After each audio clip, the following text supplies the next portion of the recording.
देखिए, राहुल गांधी जी हमेशा की तरह इस बार भी अनइन्फॉर्म्ड एलओपी की जैसे बात कर रहे हैं, जिनके पास ना तो कोई ज्ञान है ना कोई सूचना है।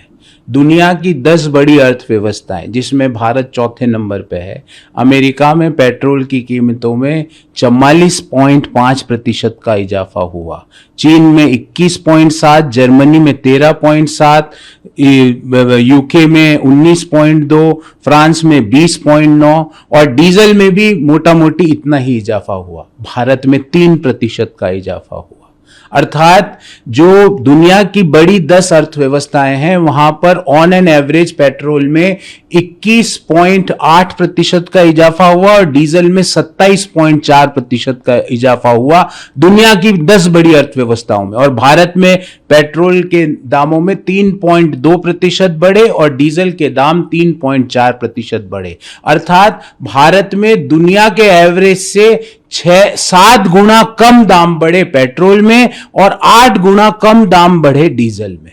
राहुल गांधी जी को ये चीजें समझ में नहीं आती। इतने जियोपॉलिटिकल कॉन्फ्लिक्ट के बावजूद जो कच्चे तेल की कीमत $70 थी फरवरी 2026 में, वो आज $105 है। मतलब पिछले 2.5 महीने में 50% कच्चे तेल की कीमत बढ़ी, पर भारत में पेट्रोल के दाम मात्र 3% बढ़े, डीजल के दाम मात्र 3% बढ़े। राहुल गांधी जी, इसका जवाब है आपके पास? दुनिया भर की बड़ी बड़ी अर्थव्यवस्थाओं में, डेवलप्ड इकोनॉमीज में 40-40% की पेट्रोल और डीजल में वृद्धि हुई, पर भारत में 3% हुई। क्या इसका जवाब है आपके पास? कच्चे तेल की कीमत भारत में 50% तक बढ़ी, पर हमने पेट्रोल और डीजल के दाम मात्र 3% बढ़ाए।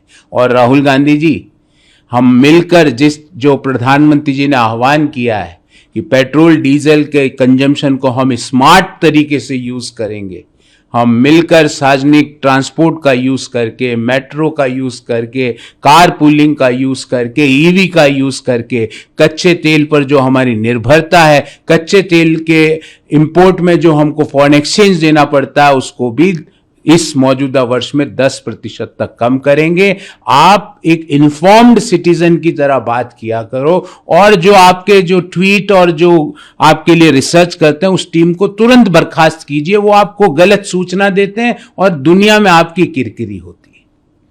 सर, नारे जो हैं वो लगे हैं। वीडी सतीशन के मुख्यमंत्री बनने को लेकर जश्न था मुस्लिम लीग, वहां पर बताया जा रहा है कि देखिए, इससे ज्यादा दुर्भाग्यपूर्ण नहीं होता कि हिंदुस्तान में हिंदुस्तान के विरोध के नारे वो भी जश्न में लग रहे हैं, और वो भी एक चुनी गई सरकार के जश्न में। सतीशन जी, आप इसका संज्ञान लीजिए। जो लोग भारत की धरती पर रह के आपत्तिजनक नारे लगाते हैं, भारत के विरोध के नारे लगाते हैं, उससे बड़ा देशद्रोह कुछ नहीं हो सकता। सतीशन जी, इनको संज्ञान में लीजिए। ऐसे व्यक्तियों को, जिन्होंने ये पाप किया, भारत मां के ऊपर खड़े होके भारत मां के खिलाफ के नारे लगाए हैं, उन पापियों को तुरंत आपको सजा दिलवानी चाहिए। अन्यथा ये माना जाएगा कि ये कांग्रेस के कहने पर ही ये सारे नारे लगे हैं। अगर आप मौन रहते हैं तो ये माना जाएगा कि इन सारे नारों की डिजाइन दूसरे देशों से कांग्रेस के पास आई और कांग्रेस ने ये लगवाए।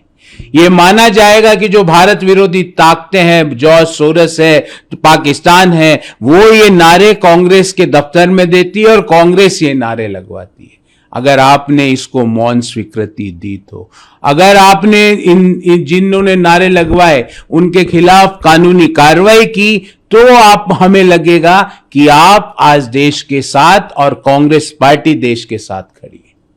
तो सर, पीएम मोदी ने कहा, जारी संघर्ष के दौरान जिस तरह यूएई को निशाना बनाया, उसकी कड़ी निंदा करते हैं और हमले किसी तरह युद्ध के दौरान यूएई पर हमले।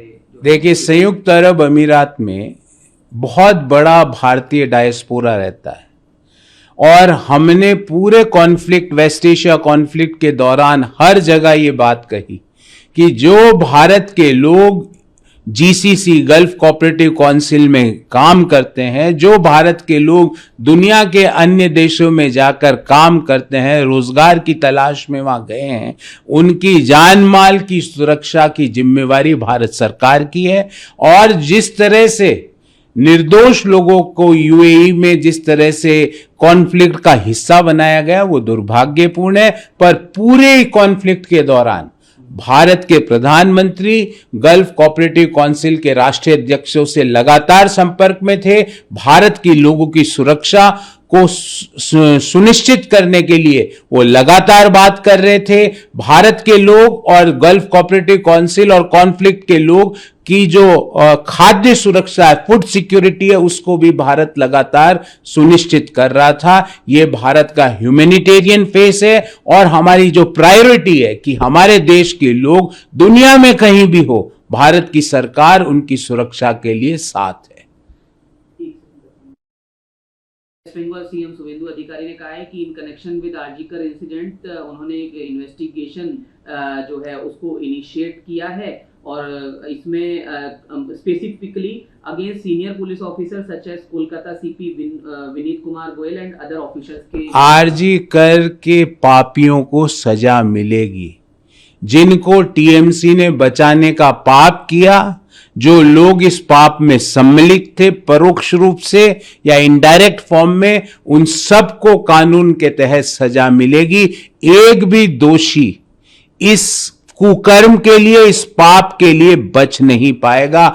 जो लोग प्रत्यक्ष रूप से और या अप्रत्यक्ष रूप से इस पाप में सम्मिलित हैं, उनको कानून के तहत कार्रवाई उनके खिलाफ की जाएगी। ये टीएमसी की सरकार नहीं है कि जो आरजी कर में आरोपियों को बचाने के लिए खड़ी हो गई। ये भारतीय जनता पार्टी की सरकार है जो पाप करने वालों को सजा देने के लिए प्रतिबद्ध है।